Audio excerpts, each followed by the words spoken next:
Congratulations on your super successful. My voice is back now. Oh, grabe, you're so back. I'm so happy for you. Everyone's so happy for you. Why are you thin? Huh? Why are you...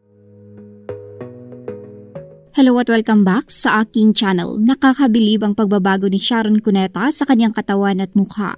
Sa loob ng ilang taon, pumayat siya ng 85 pounds at bumaba ng 4 na sukat sa damit sa tulong ng AV Clinic.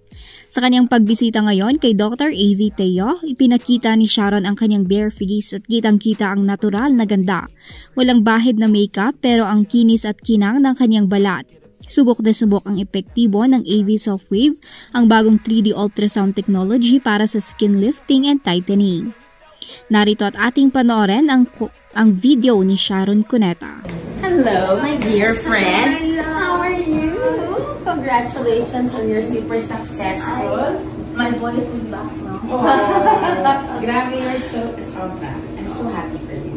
Everyone's so happy for you. Why are you thin?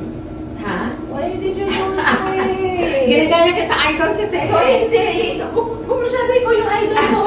Idol kita. I wanna be as sexy as you because you're as blooming as ever. Grabe, everyone's inspired by you. Really? Yes, for sure, definitely. Yeah. You're blooming.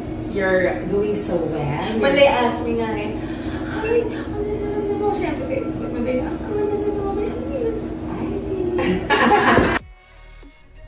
Hayan na nga, talaga nga namang napaka-inspiring ng kwento ni Sharon tungkol sa kanyang fitness journey. Hindi madali ang proseso pero hindi siya sumuko at patuloy na nagpursige.